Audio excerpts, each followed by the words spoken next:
날씨가 이제 조금씩 이제 선선하고, 이제 나뭇잎도 색깔이 조금씩 물들어가고 있습니다. 이제 의복도 많이 바뀌었죠. 가을이 되었습니다. 에덴 동산에서 아담과 하와가 하나님 앞에 이제 범죄하고 난 다음에 그들이 그냥 급하게 무화과 나뭇잎 가지고 이제 가렸던 그 옷으로부터 시작을 해서 이제 그들이 에덴 동산 쫓겨나갈 때에 하나님이 손수 또 짐승을 잡고 그 가죽 옷으로 입혀주신 다음에 우리 인간의 문화는 의복의 문화이죠. 옷이 참 많이도 변했습니다. 예전에는 하나만 가리던 것이 요즘에는 그냥 속옷에 양말도 종류가 얼마나 많아요. 발가락 있는 양말도 나오고, 뭐 예전에는 보지도 않았던 발목까지만 오는 양말, 그거 왜 신는지 모르겠어요. 뭐 그런 것부터 시작하여서 뭐 장갑에 모자에 장신구에 이제 옷 종류가 그냥 단순한 옷의 범위를 이미 넘어버렸어요. 가을이 되니까 벌써 여러분 이제 옷장도 다 정리를 이제 하셔야 되는데, 제가 여러분 이런 질문 하나 드려볼게요. 우리가 아침에 눈을 떠서 이제 샤워를 하고, 아니면 그 전에 샤워를 하고, 이제 옷장에 들어서 옷을 입는데 무엇이 그날 입을 옷을 결정하나요? 날씨인가요? 색상? 아니면 여러분 기분 따라서 이렇게 옷을 입으신가요? 무엇이 여러분이 입는 옷의 가장 중요한 결정 요인이 됩니까? 영어를 잘 못해서. 뭐예요? occasion이 뭐냐? 오늘 무슨 일이 있느냐? 내가 오늘 옷 입고 어디 가느냐? 누구 만나느냐? 내가 무슨 일로 인해서 오늘 이 옷을 입고 가야 되느냐가 그렇습니다. 우리가 입는 옷을 결정합니다. 자, 오늘 우리가 해변으로 가자. 그럼 옷이 완전히 달라지죠. 오늘 교회 풀보러 가자. 그럼 완전히 옷이 달라지는 거예요. 중요한 사람을 오늘 만납니다. 옷이 달라지겠죠. 본인이 결혼식장에 오늘 신부예요. 평상복 입고 갈 수는 없는 거잖아요. 반바지 입고. 그렇습니다. 자기가 오늘 이 옷을 입고 어디에 가느냐, 무엇을 하느냐가 그날 입는 옷을 결정하는 거예요. 우리 인생 동일합니다. 신앙생활 똑같습니다. 내가 하나님 앞에 서서 이제는 내가 옛사람으로 그냥 살던 그 인생이 아니라 하나님께서 내 속에 들어오셔서 나로 하여금 새 사람이 되게 해주신 이 상황 가운데서 내가 이 몸을 가지고 누구를 기쁘게 해드리는 삶을 살 것이냐가 우리가 하는 행동이 정해집니다. 옷이 정해진다는 거예요. 오늘 바울 사도가 본문 가운데서 옷에 대한 이야기를 계속 합니다. 새 옷을 입어야 되는 거예요. 새 옷을 입으려면 우리가 어떻게 하나요? 깨끗하게 새 옷을 입기 위해서는 땀 차고 더럽고 덕지덕지 뭐가 많이 묻은 옷은 싹 벗어야죠. 벗고 샤워를 해야죠. 깨끗하게 씻고 난 다음에 옷을 입는 것처럼 바로 우리로 하여금 혹시 옷을 어떻게 입는지를 모를까 봐 바울 사도가 이 세 단계를 걸쳐서 조목조목 우리에게 설명을 해 주었습니다. 첫 번째, 우리가 17절부터 한번 말씀 보기를 원합니다. 새 옷을 어떻게 하면 입을 수 있을까? 새 옷 입는 법이에요. 17절, 18절, 19절. 그러므로 내가 주 안에서 이것을 여러분에게 당부합니다. 여러분은 이방 사람들이 마음의 허망한 것으로 사는 것 같이 더 이상 그렇게 살지 마십시오. 그들은 지각이 어두워져 있고 무지함과 완악함이 그들 속에 있어 하나님의 생명에서 떠나 있습니다. 그들은 감각 없는 사람들이 돼 자신을 방탕에 내준 채 정욕으로 갖가지 더러운 일을 행했습니다 라고 바울 사도가 에베소 성도들에게 이야기를 했습니다. 17절에 가만히 들여다보니까 바울 사도가 얼마나 중요했으면, 성도들이여 내가 이것을 이야기하고 또 당부합니다 라는 동사가 2개 나와요. 제가 여러분에게 말을 합니다만 꼭 당부하고 싶습니다 라는 그 표현을 우리말 성경에는 당부란 한 단어로 표현을 했습니다. 내가 여러분에게 말합니다, 꼭 부탁합니다, 그 2마디를 이야기하면서 뭐라고 표현하는 거 아니? 여러분은 말이죠, 에베소 성도들입니다. 에베소 교회에 속해 있는 성도들, 나자짐 성도들, 여러분은 이방 사람들, 안 믿는 사람들이란 얘기죠. 에베소 사람들이 벌써 유대인의 관점에서는 이방인이지만 그리스도 안에 들어온 사람들이기 때문에 하나님의 백성들이죠. 근데 여러분은 안 믿는 이방 사람들이 마음에 허망한 것으로 사는 것 같이 그렇게 더 이상 살면 안 됩니다. 그들이 어떻게 허망하게 살았을까? 하나님 모르고 사는 것을 성경은 이렇게 분명하게 지적합니다. 허망하다고, 헛되다고. thorough. 아무 것이 남는 것이 없는 거예요. 열심히 살아서 뭔가 얻을 것 같이 살았는데 끝에 딱 서보니까 아무것도 없는 거예요. 허망한 거예요. 그 당시 이 에베소를 잠깐 들여다보면 참 재미난 도시이죠. 바로 이 에베소는 뭐 로마 제국 가운데서 아주 중요한 문화의 중심지이기도 하고 상업의 중심지이기도 하고 특별히 교육의 중심지가 또 에베소였죠. 에베소 가야 배운다라고 하는 말이 있을 만큼 이피시아 그라마타, 에베소 가야 되니까. 근데 그들이 그 에베소를 생각을 할 때 마음 가운데 절대 놓치지 않는 한 장소가 있습니다. 바로 그것은 고대 옛날 문명지에서 Ancient World에서 Seven Wonders, 제7대 불가사의한 그것이 바로 에베소에 하나 있었습니다. 그 중에 하나가 바벨론에 있는 이 느부갓네살 왕이 만들어 놓은 Garden in the Sky, 어떻게 하늘 이 공중에다가 이 물을 끌어올려 가지고 정원을 만들었는지, 아주 공중에 있는 정원도 하나의 One of the Seven Wonders.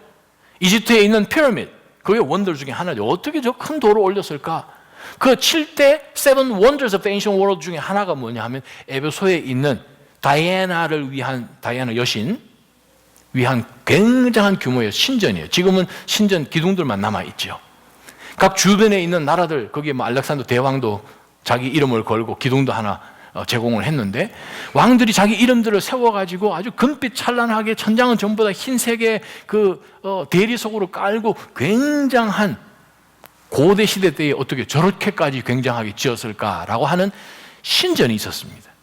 근데 그 다이애나 신전, 제가 우리 에베소 시작할 때 그 슬라이드를 다 보여드렸는데, 신전이 있다는 그것은 무슨 뜻인가? 굉장한 음란이, immorality, 굉장한 음란이 있었습니다. 창녀가 항상 그곳에 있었어요. 다이애나 신전에 예배드리러 가기 전에 항상 성관계를 하고 올라가야 돼요. 남자든 여자든. 그러면 창녀도 있고 남창도 있겠죠. 음란하고요, 뇌물과 살인과 무슨 거짓과 폭력과 정말 이 악의 소굴이 바로 이 다이애나 신전이었어요. 고대 그 기록들을 보게 되면 에베소가 정말 부도덕하고 정말 악한 도시 중에 하나인 것, 그 중에 최고라고 할 만큼 그러한 도시가 바로 에베소였어요. 근데 그 도시에 태어나고 자라다가 예수 그리스도를 턱 맞게 됐어요. 예수 그리스도 통해서 나를 향한 계획이 하나님께서 천지를 창조하시기 전부터 에베소서 1장, 2장, 3장, 4장, 나를 향한, 내가 그냥 이렇게 살다가 끝나는 인생이 아니라 영원한 하나님의 계획이 있었어 라는 것이 깨닫는 성도가 바로 에베소에서 자라고 태어났는데, 그들 가운데는 문화적으로 생활 모든 패턴이 우상과 음란한 것과 악한 것 중심 속에서 살다가 이제 그리스도를 만나서 그리스도인으로 살아가야 되니까 어디에 선을 그어야 할지를 모르는 그런 삶 가운데 그들이 있었어요. 이거 해도 괜찮은지 안 괜찮은지 잘 모르는 거예요. 그래서 바울 사도가 4장 1절부터 16절까지 하나님께서 우리를 부르시고 우리를 구원하시고 씻기시고 하나님께서 예수 그리스도를 통하여서 하늘에 신령한 모든 복들을 주시고 성령의 은사들을 주신 이유는 딱 한 가지입니다. 하나님의 영광을 위해서. 하나님의 영광을 위해서 우리는 사는 것입니다. 우리가 그 영광을 위해서 어떻게 살아가야 합니까? 우리는 하나입니다. 그리스도 안에서 하나입니다. 그러면 그 하나가 무엇입니까? 바로 예수 그리스도의 몸인 교회입니다. 바로 이 교회를 통하여서 영의 세력에까지 예수 그리스도의 그 은혜와 능력을 전하기 위해서 지금 이 시대에 교회를 통해서 하나님께서 하기를 원하십니다 라는 그 메시지가 바로 16절까지의 메시지였어요. 그래서 바울 사도가 다시 한번 이야기하기를, 그러므로 제가 여러분에게 부탁하건대 허망한 인생을 이제는 더 이상 살 수는 없다는 거예요. 자, 그들이 살았던 인생이 왜 허망한가? 허망한 인생을 벗지 않으면 우리가 새 옷을 입을 수가 없는 거예요. 24절에 나온 말씀. 새 옷을 입으려면, 하나님은 우리 가운데 예배해 두신 거룩한 그 예복을 입으려면, 우리가 집에서 깨끗한 새 옷을 입으려면 헌 옷을 버려야지요. 더럽고 오물 같은 옷, 그거 세탁소 가져가면 혼나죠. 버려야죠. 태워야죠. 그냥 이건 뭐 빨아도 안 되는 것, 더러운 것, 이건 그냥 근절해 버려야 되는 과거라면, 악한 습성이라면 그것은 버려야 되는 것입니다. 자, 그래서 우리가 바울 사도가 18절 19절에 그것이 왜 허망한지를 세 가지로 설명을 합니다. 18절 말씀 봅시다. 그들은 지각이 어두워져 있다는 거예요.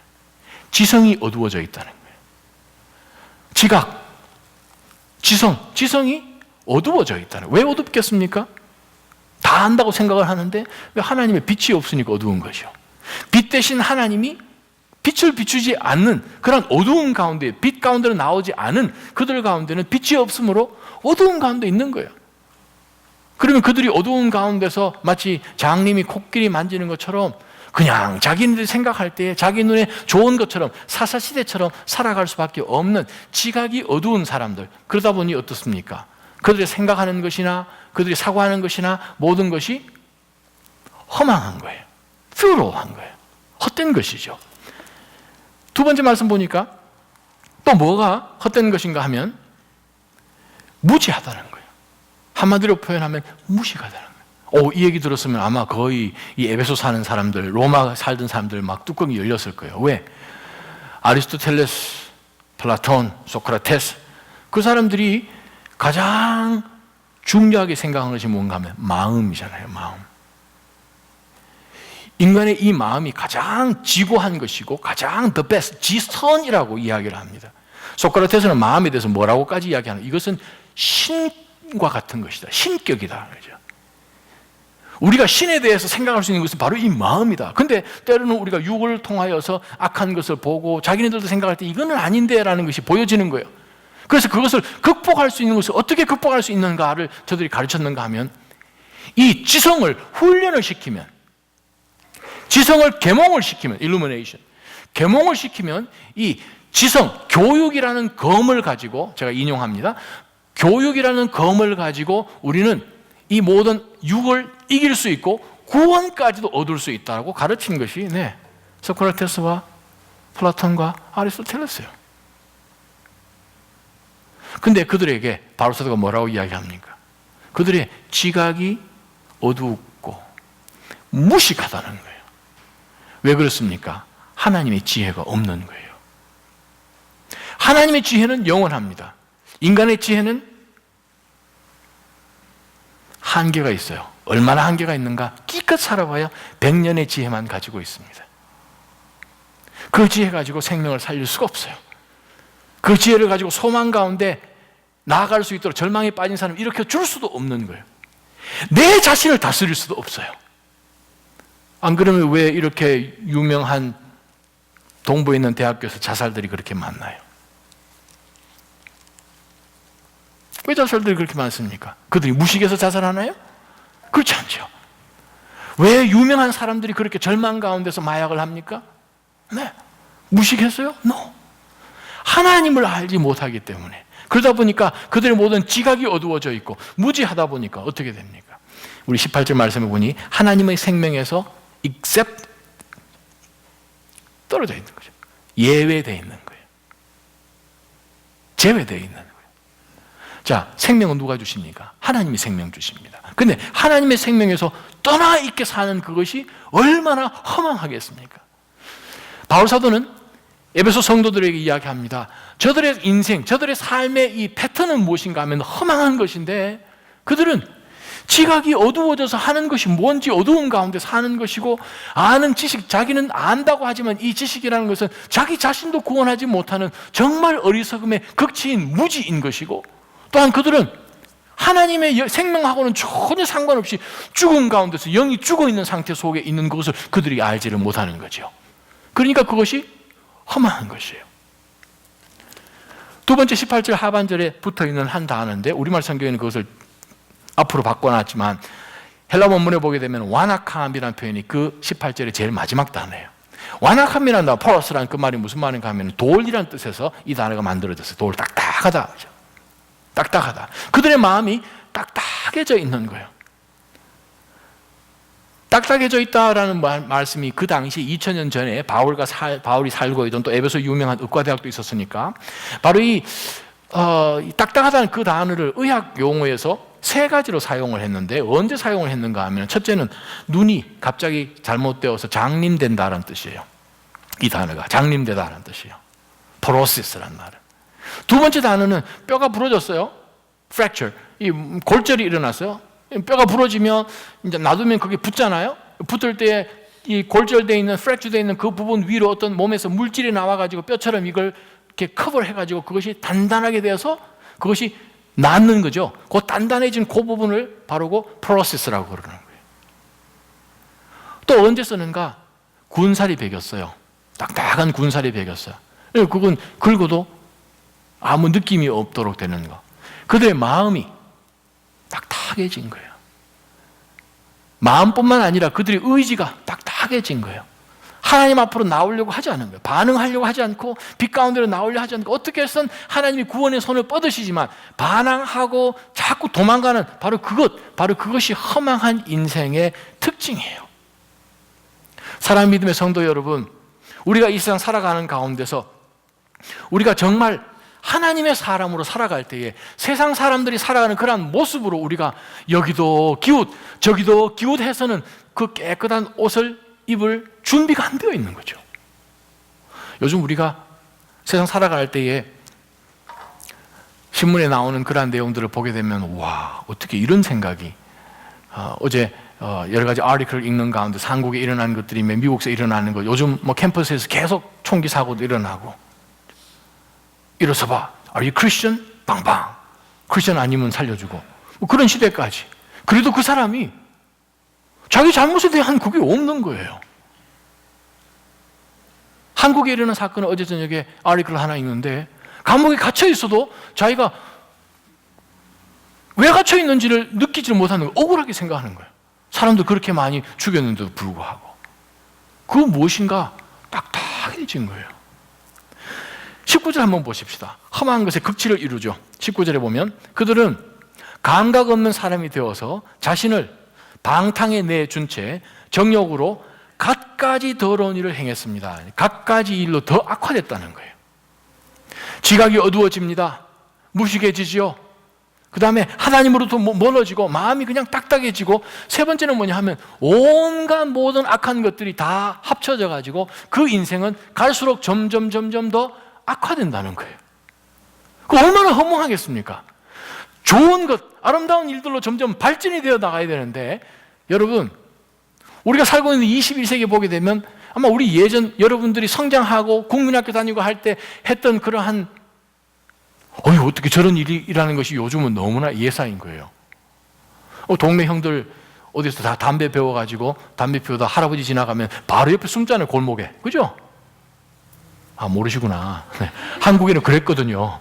동네 형들이나 지나가면, 누구 삼촌 지나가면, 누구 형 지나가면 골목에 숨었잖아요. 요즘 지나가는 아저씨 담배 주세요 막 이러잖아요. 아니면 그냥 세븐일레븐 가서 담배 청소년들이 사는데 안 파니까 그 사람을 찔러 죽이는 시대가 돼버렸던 거예요. 시대가 그렇게 점점 19절 말씀처럼 악해지는 시대 가운데서 저희가 살고 있습니다. 그런데 19절 말씀 보니까 두 단어가 눈에 띕니다. 방탕이란 말이에요. 그 다음에 정욕이란 표현이 나와요. 방탕이란 말을, 이 헬라 원뜻이 뭔가 하면 자기가 원하는 것이면 다른 사람이 나를 어떻게 생각하든 전혀 부끄러움 없이 계속하는 그 단어입니다. 이 단어가 마치 마약하는 사람처럼, 맨하탄에 가보면, 센트럴파크 같은 데 가보면 그냥 하는 것처럼 부끄러운 게 전혀 없고, 거기에만 나는 오로지 나의 쾌락을 나는 추구할 것이다, 다른 사람 나를 어떻게 보는 상관없다 하는 그것이 바로 방탕이란 단어입니다. 아셀게이아.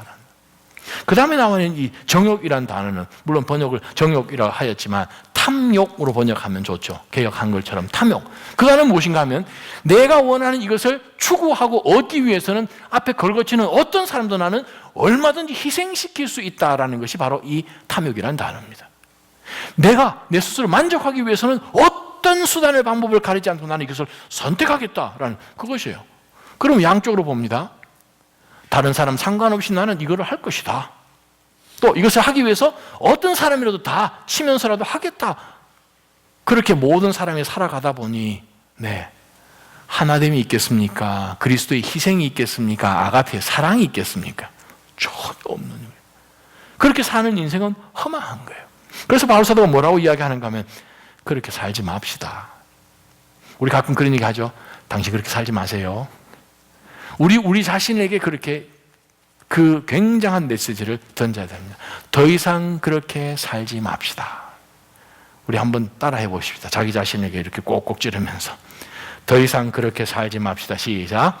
더 이상 그렇게 살지 마십시다. 더 이상 그렇게 사는 거 아니에요. 왜? 허망하니까. 끝이 아무것도 없어요. 근데 바울 사도가 20절부터 우리에게 무슨 얘기를 하는가 하면 이제 새 옷 입을 준비, 당신은 새 옷 입고 사는 사람이라는 거예요.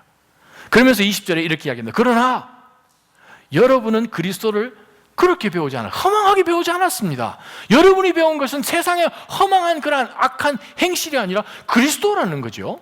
자, 여기 보면 바울 사도가 무슨 얘기를 하는가 하면 세 단어로 이야기를 하는데, 첫 번째 보니까 그리스도를 그렇게 배우지 않았습니다. 배운다라는 표현이 있습니다. 그 다음 21절에 보면 들었다라는 말씀이 있습니다. 21절 마지막에 보면 가르침을 받았다라는 거죠. 학교에서 하는 이야기예요. 학교에서. 여러분 무엇을 배우셨습니까? 예수 그리스도를 배우셨죠. 예수 그리스도에 대해서 배우셨나요? 성경에서 바울 사도가 여러분은 예수 그리스도에 대하여 그렇게 배우지 않았습니다. 그런가요? 아니죠. 그리스도를 그렇게 배우지 않았습니다. 그리스도가 우리가 배우는 교과 과목이라는 거예요. 수업 내용이 예수 그리스도라는 거예요. 예수 그리스도께서 이 땅 가운데 오셔서 사시고 공생에 다닌 다음에 십자가 달리시고 죽으시고 사흘 만에 부활하셨다더라. 그것 아는 것으로 구원받지 않지요. 예수 그리스도를 아는 것 가운데 구원받지요. 그 예수 그리스도가 내 삶 가운데 들어오셔서 그 예수 그리스도를 아는 것. 우리 오바마에 대해서 얼마나 잘 압니까? 그죠? 오바마 누구신지 모르군요. 네, 바락 오바마라는 분이 계신데 키가 아마 5'20 정도 되시고, 네, 이 미 합중국의 대통령 되십니다. 네, 그분에 대해서 우리 다 잘 알잖아요. 근데 그분은 여러분 아시나요? 모르죠. 우리 그분에 대해서 알죠.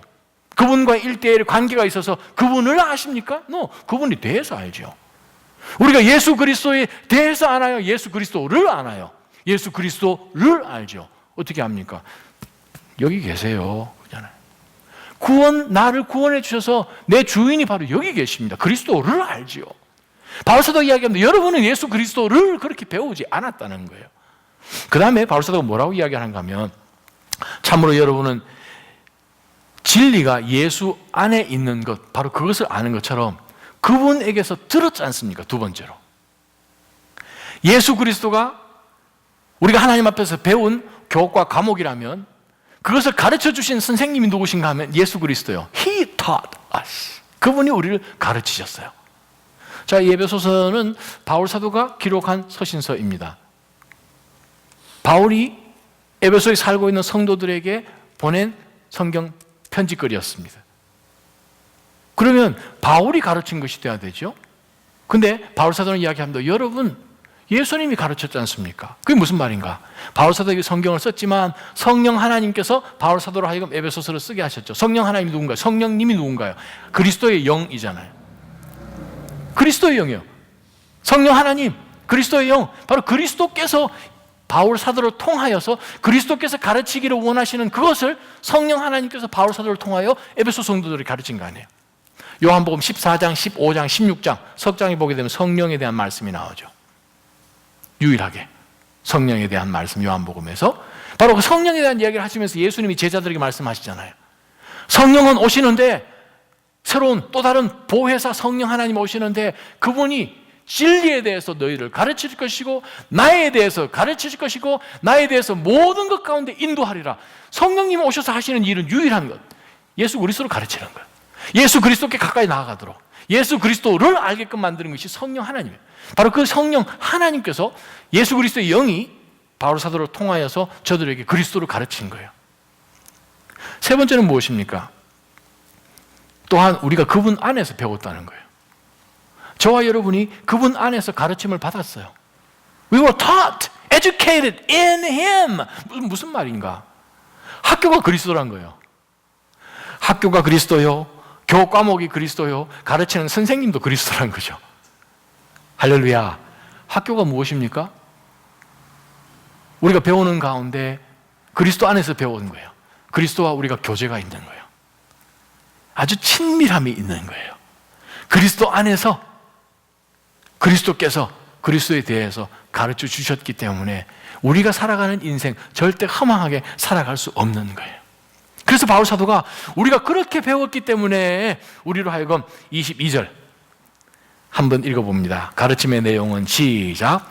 가르침의 내용은 거짓된 욕망을 따라 옛 습성을 쫓아 썩고 있는 옛 사람을 버리고란 말을 그 영어 성경 한번 보세요.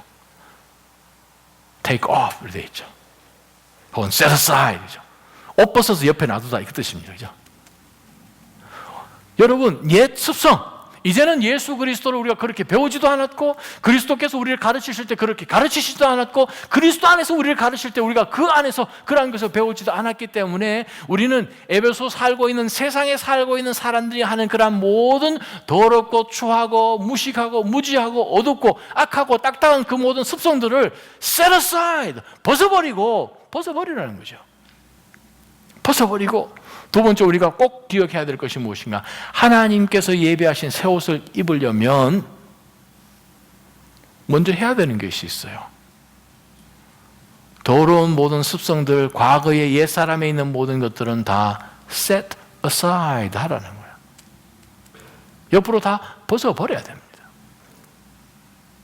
며칠 전에 저희 집에 무슨 좀 손볼 일이 있어가지고 뭐 망치도 툭툭 두드리기도 하고 뭐 이거저거 하니까 그냥 몸에 땀도 나고 뭐 먼지도 막 뒤집어 쓰게 되고 그렇게 해서 제가 이따가 주일날 계속 그때까지 기다리다가 주일날 양복을 입고 그냥 설교를 한번 해보면 이 본문의 말씀이 굉장히 여러분이 와닿을 것 같아가지고 조금 기다렸는데 사실 한 이틀 정도 되니까 이거 뭐 제가 사실 샤워를 일부러 한번 이틀 동안 안 해봤어요. 저희 아내한테는 얘기를 안 했는데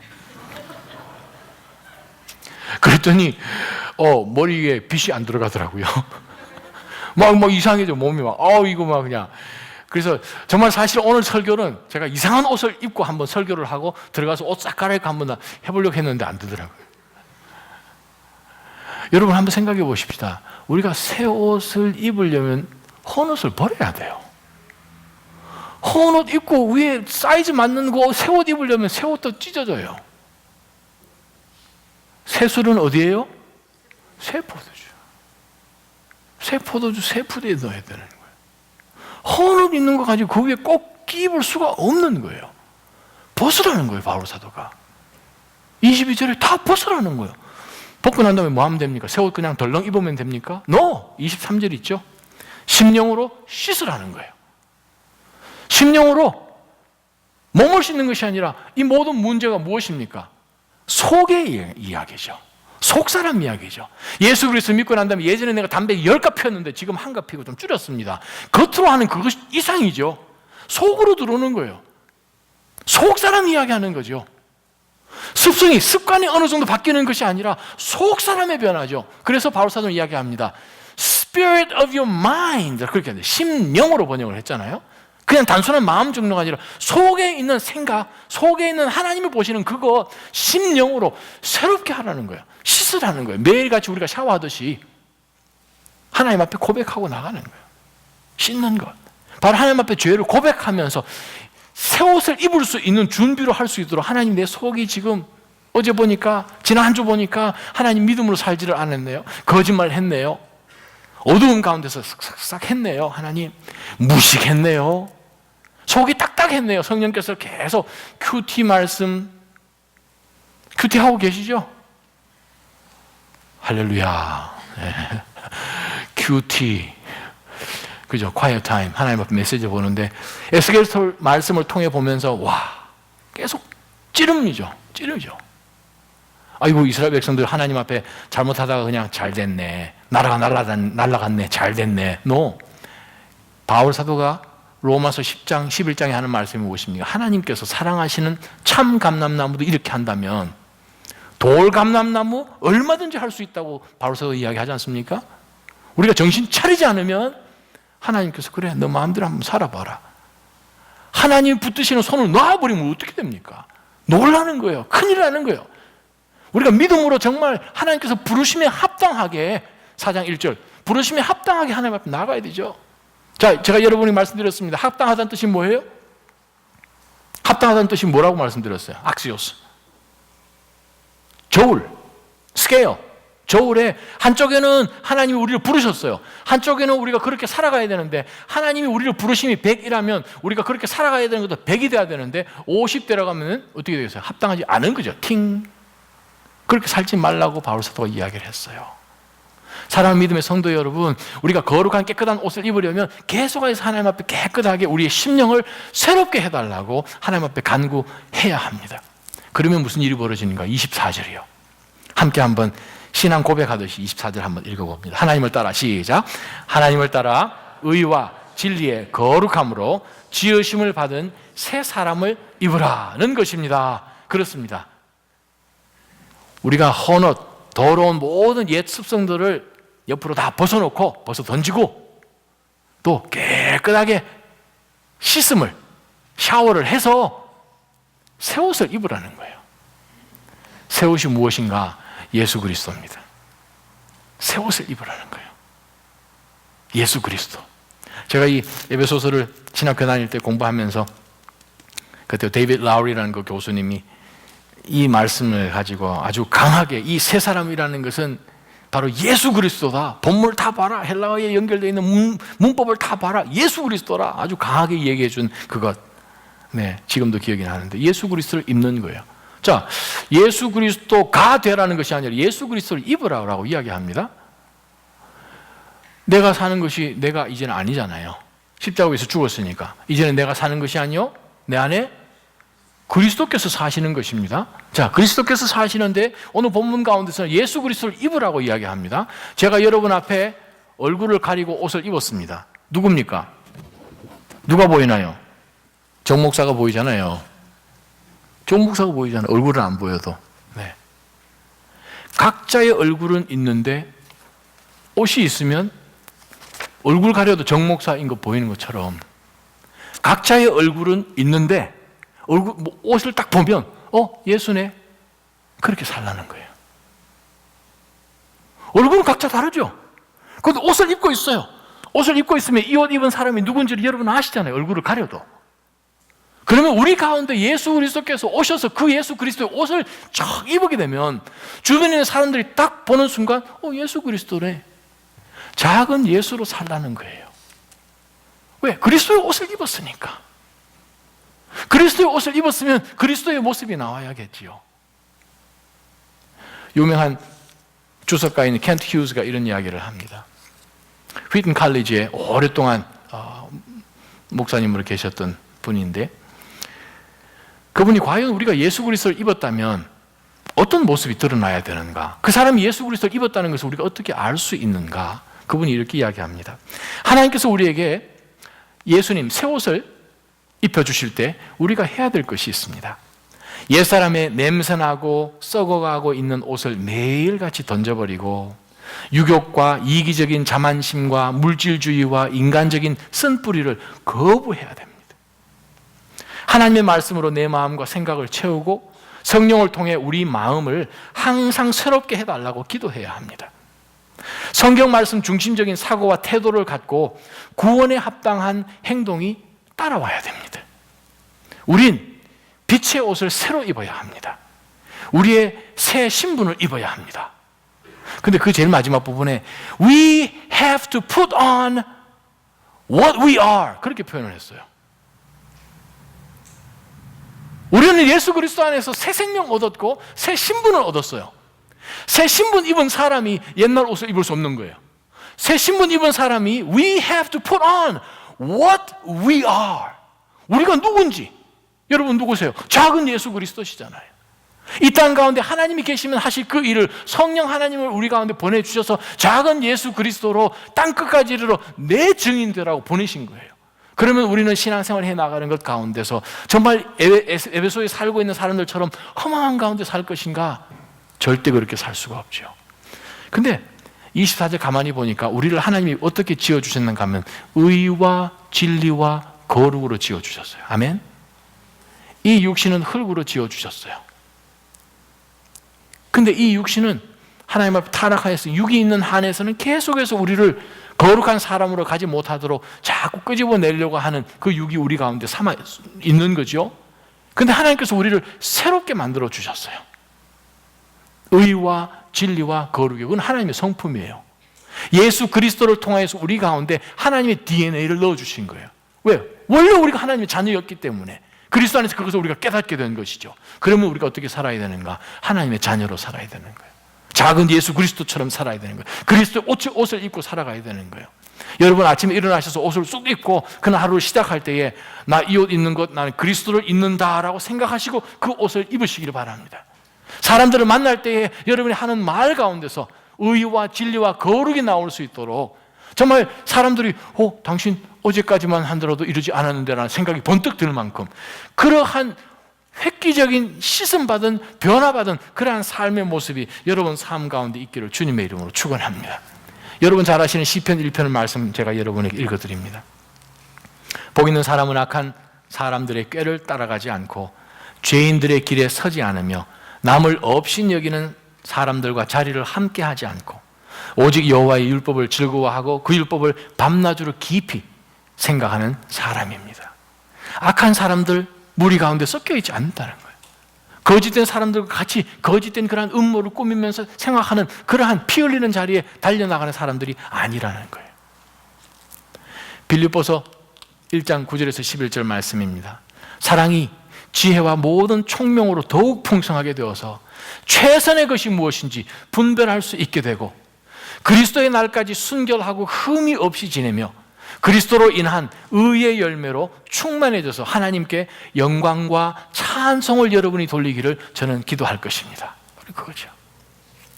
고린도후서 10장 5절 마지막입니다. 하나님을 아는 지식을 대적하여서 스스로 높아진 모든 주장들을 무너뜨리고 모든 생각을 사로잡아서 그리스도께 복종을 시켜야 합니다. 사랑하는 믿음의 성도 여러분, 우리가 이제는 하나님께서 우리 가운데 행해 주신 그 놀라운 은혜와 역사해 주신 것을 기억할 때에 옛 습성 가운데서 계속 그 옷을 입고 끼고 살 수가 없는 거예요. 옛 습성은 벗어버리고 매일같이 성령께서 우리의 심령을 깨끗게 해주시도록 회개하는 가운데 우리가 깨끗함을 매일같이 입어서 성령 충만함을 매일같이 입어서 예수 그리스도를 입고 그리스도께서 하시는 그 일들을 성령께서 주시는 능력 따라 행하시는 우리 낮아짐 교회 되기를 주님의 이름으로 축원합니다. 함께 기도하며 하나님 앞에 나가십시다.